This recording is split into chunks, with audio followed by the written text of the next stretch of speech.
Hello guys, কেমন আছো সবাই? নিশ্চয়ই ভালো আছো।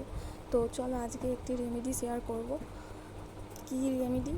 তো চলো দেখে নেওয়া যাক। আমার মুখে হাতে ট্যান পড়েছে, তো সেই ট্যান কীভাবে তুলবো সেটা চলো দেখে নেওয়া যাক। একটা বাটিতে পরিমাণ মতো আলু পরিষ্কার করে নিয়ে শিলে বেটে নিয়েছি। নেওয়ার পর আমি হাফ চামচের মতো মধু নিয়েছি। মধু আমাদের ত্বককে মসৃণ করতে খুবই সক্ষম। মধু আমাদের ত্বকের জন্য খুবই উপকারী। তো তারপরে ভালোভাবে মিক্সড করে নিলাম। নেওয়ার পরে আবার অ্যালোভেরা জেল নিলাম।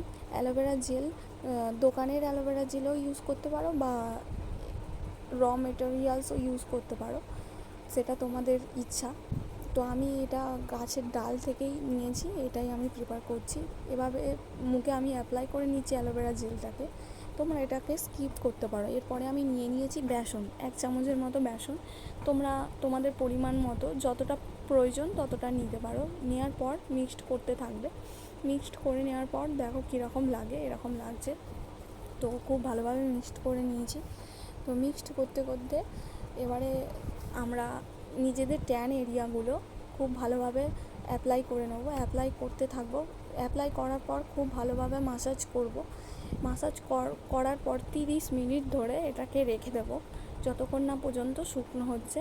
তো শুকনো হওয়ার পর খুব ভালোভাবে আমরা এটাকে ওয়াশ করব। যেটা সোপ ইউজ করো বা ফেস ওয়াশ ইউজ করো সেইভাবে অ্যাপ্লাই করবে।